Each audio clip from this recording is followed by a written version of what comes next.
नमस्कार। तो 2026 मूलांक 4 के जातकों के लिए क्या लेकर आ रहा है?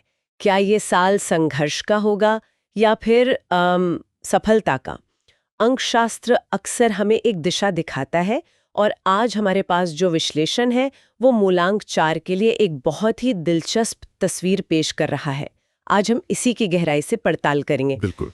और ये विश्लेषण उन सभी के लिए है जिनका जन्म किसी भी महीने की 4, 13, 22 या 31 तारीख को हुआ है। अच्छा। और तस्वीर दिलचस्प इसलिए है क्योंकि यह साल दो बिल्कुल विपरीत ऊर्जाओं के टकराव का साल है। दो विपरीत ऊर्जाएं। जी, एक तरफ अनुशासन तोड़ने वाली शक्ति है और दूसरी तरफ अनुशासन बनाने वाली। अच्छा, तो चलिए यहीं से शुरू करते हैं। ये दो विपरीत शक्तियां कौन सी हैं?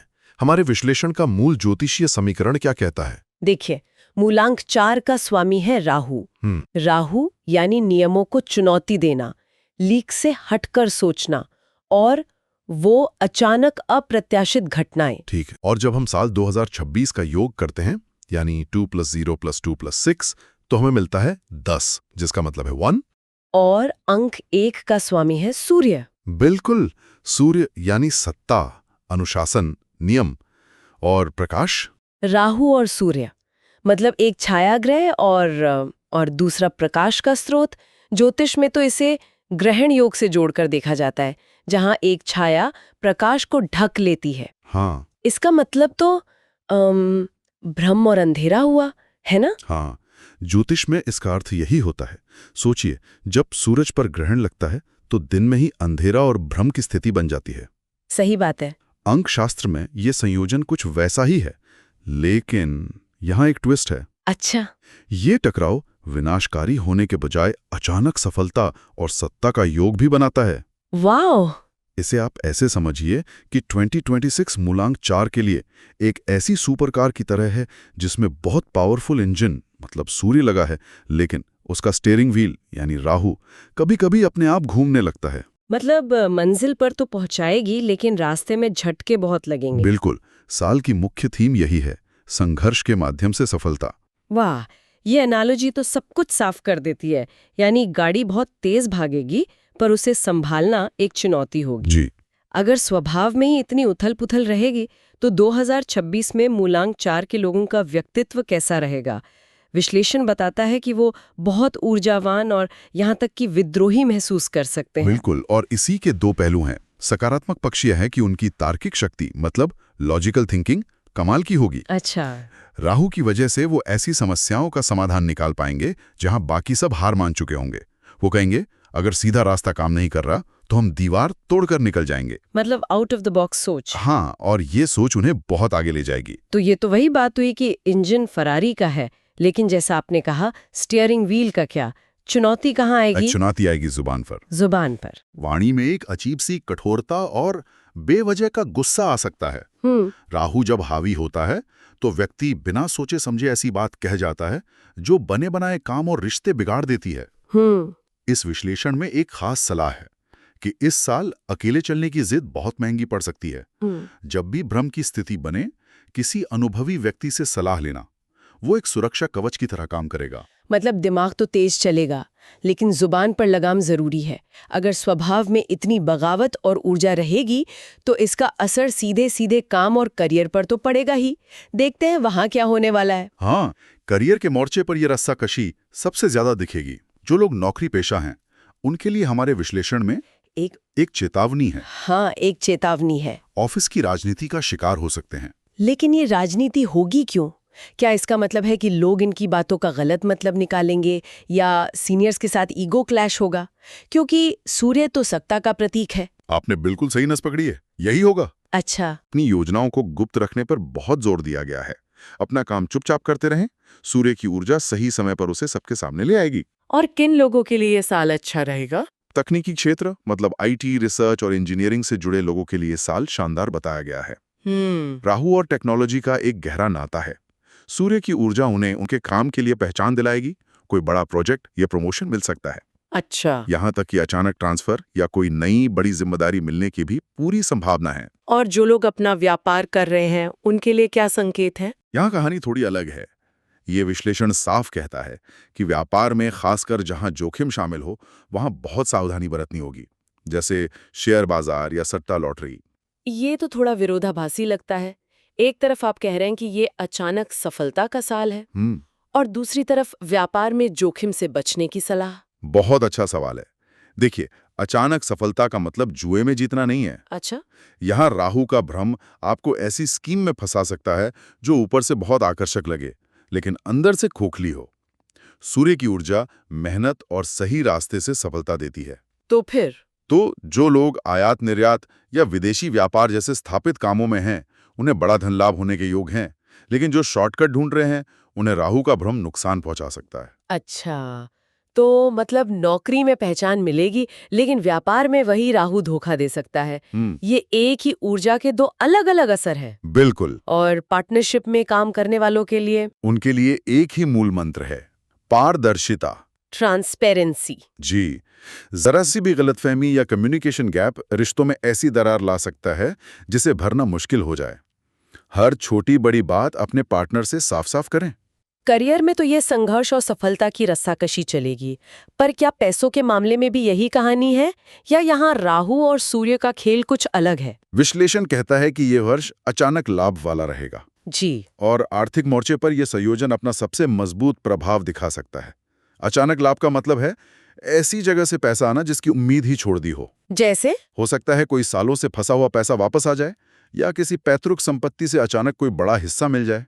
राहु का काम ही है छिपी हुई चीजों को सतह पर लाना। वाह, ये तो सुनने में किसी फिल्म की कहानी जैसा लगता है। मतलब लॉटरी लगने जैसी बात हो गई या ये किसी और तरह से काम करता है, क्योंकि राहु का पैसा तो कई बार गलत तरीके से भी आता है। नहीं, लॉटरी नहीं, ये आपके अपने हक का पैसा होगा जो कहीं अटका हुआ था। लेकिन आपने सही कहा, पैसे के साथ एक चेतावनी जुड़ी है। वो क्या? जहां से अचानक पैसा आएगा वहीं अचानक जाएगा भी। हमारे विश्लेषण में दो जगहों पर बड़े खर्च का संकेत है, कानूनी मामले या स्वास्थ्य। ओहो। और एक बहुत अहम चेतावनी है, दिखावे के लिए या सोशल स्टेटस बनाए रखने के लिए कर्ज लेने से बचें। ये एक ऐसा जाल साबित हो सकता है जिससे निकलना मुश्किल हो जाए। और निवेश के बारे में क्या ये साल प्रॉपर्टी या कहीं और पैसा लगाने के लिए अच्छा है? हाँ, इस मामले में संकेत बहुत सकारात्मक हैं। खासतौर पर जमीन या अचल संपत्ति यानी रियल एस्टेट में निवेश करने के लिए साल के मध्य का समय मई से अगस्त के बीच बहुत शुभ बताया गया है। अच्छा। इस दौरान किया गया निवेश भविष्य में बड़ा फायदा दे सकता है। ठीक है, तो आर्थिक मोर्चे पर अप्रत्याशित लाभ और खर्च दोनों के लिए तैयार रहना होगा। अब बात करते हैं रिश्तों की। अगर काम और पैसे को लेकर इतना तनाव और अनिश्चितता रहेगी तो इसका असर रिश्तों पर पड़ना तो लाजमी है। विश्लेषण कहता है कि यहाँ धैर्य की बहुत परीक्षा होगी। ये बिल्कुल सच है। राहु का एक स्वभाव शक और वहम पैदा करना है। अच्छा। वैवाहिक जीवन में ये जीवन साथी के साथ गलतफहमी की दीवार खड़ी कर सकता है। मतलब बिना किसी ठोस कारण के शक करने की प्रवृत्ति बढ़ सकती है, जिससे घर की शांति भंग हो सकती है। यानी बिना बात के शक करना, छोटी सी बात का पहाड़ बना देना, ये सब देखने को मिल सकता है। जी। तो इसका समाधान क्या है? चुप रहना या लड़ाई करना? दोनों ही नहीं। समाधान सिर्फ एक है, बातचीत। हमारे विश्लेषण में साफ कहा गया है कि किसी भी मसले को मन में रखने की बजाय उस पर खुलकर और शांति से बात करें, वरना एक छोटी सी गलतफहमी एक बड़ा रूप ले सकती है। और जो लोग प्रेम संबंध में हैं, उनके लिए भी स्थिति थोड़ी नाजुक है। किसी तीसरे व्यक्ति के कारण रिश्ते में तनाव पैदा हो सकता है। और जो सिंगल हैं, क्या उनके लिए कोई अच्छी खबर है? हाँ, उन्हें नया साथी मिल सकता है, लेकिन यहां भी वही सलाह है जो व्यापार में थी, जल्दबाजी ना करें। राहु अक्सर चीजों को वो असल से ज्यादा आकर्षक दिखाता है, इसलिए कोई भी वादा करने से पहले व्यक्ति को अच्छी तरह समझें और समय लें। पारिवारिक संबंधों में एक खास जिक्र पिता के साथ संबंधों का है, ऐसा क्यों? ये सूर्य के प्रभाव के कारण है। ज्योतिष और अंकशास्त्र दोनों में सूर्य को पिता का कारक माना गया है। अच्छा। इस साल पिता के साथ सोच विचार को लेकर कहासुनी हो सकती है। उनकी बातें पुरानी या दखियानुसी लग सकती हैं। मूलांक 4 की विद्रोही ऊर्जा उन्हें सुनने से रोकेगी।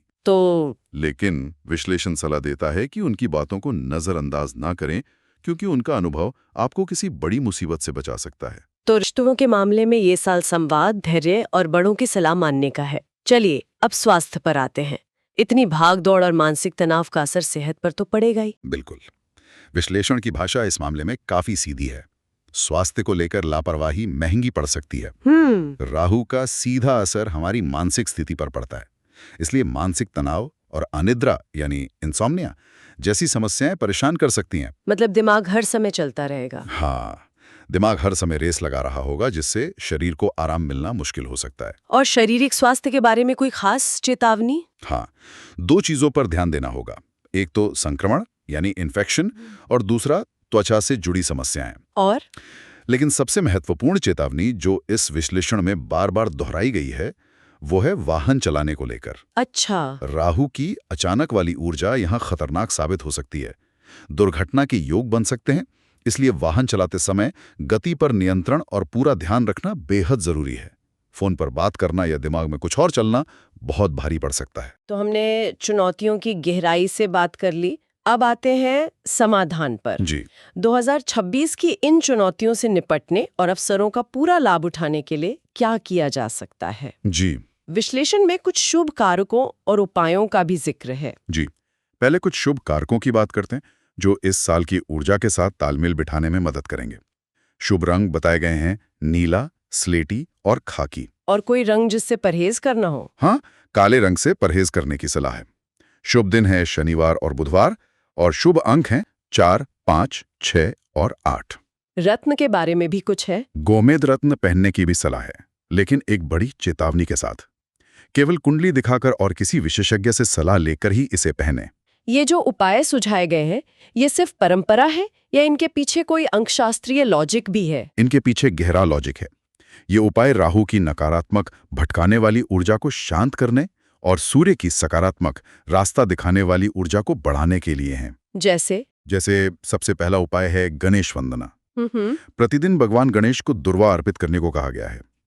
शास्त्रों में गणेश जी को विघ्नहर्ता माना जाता है, और वो केतु के अधिपति हैं जो राहु को नियंत्रित करते हैं। ये तो बहुत सरल और प्रभावी उपाय है। और दूसरा है पक्षियों की सेवा। रोजाना पक्षियों को 7 प्रकार का अनाज, जिसे सतंजा कहते हैं, खिलाएं। ये कर्म राहु के अशुभ प्रभाव को कम करता है और प्रकृति के साथ एक संतुलन बनाता है। अच्छा। तीसरा उपाय सीधे सीधे सूर्य की ऊर्जा को बढ़ाने के लिए है। तांबे के पात्र से सूर्य देव को अर्घ्य दें, और अगर संभव हो तो उस जल में कोई नीला फूल या थोड़ा चंदन मिला लें। और दान के बारे में भी कुछ बताया गया है, खासकर शनिवार को। इसका क्या महत्व है? हाँ, शनिवार के दिन सफाई कर्मचारियों को कुछ दान देना या उन्हें भोजन कराना राहु के सबसे प्रभावी उपायों में से एक माना जाता है। ये समाज के उन लोगों की सेवा है जिनका प्रतिनिधित्व राहु करता है।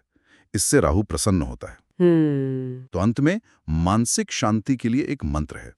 शाम के समय ओम रांग राहवे नमः मंत्र का जाप करने से दिमाग शांत होता है और राहु का भटकाने वाला प्रभाव नियंत्रित होता है। तो अगर हम इस पूरी चर्चा को समेटें तो मूलांक 4 के लिए 2026 का सार क्या है? विश्लेषण इसे धैर्य और बुद्धिमानी का वर्ष कहता है। बिल्कुल, निष्कर्ष बहुत साफ है। यदि मूलांक 4 के जातक अपनी जुबान पर नियंत्रण रखते हैं, शॉर्टकट लेने से बचते हैं और अपनी विद्रोही ऊर्जा को किसी रचनात्मक काम में लगाते हैं, तो सूर्य की शक्ति उन्हें उस मुकाम पर पहुंचाएगी जिसकी उन्होंने शायद कल्पना भी नहीं की होगी। सफलता बड़ी होगी, लेकिन मिलेगी सही रास्ते पर चलकर। इस पूरी बातचीत से एक बहुत गहरा विचार सामने आता है। ये साल राहु के विद्रोही स्वभाव और सूर्य के स्थापित अधिकार के बीच एक द्वंद्व का साल है। जी। एक कहता है नियम तोड़ो, दूसरा कहता है नियम में रहो। और ये इस साल की सबसे बड़ी सीख है। ये हमें सोचने पे मजबूर करता है कि जीवन में कब नियमों को तोड़ना एक बड़ी सफलता की ओर ले जाता है और कब ये केवल अराजकता और बर्बादी पैदा करता है। शायद 2026 मूलांक 4 के जातकों के लिए इसी महीन रेखा को खोजने और समझने का साल है।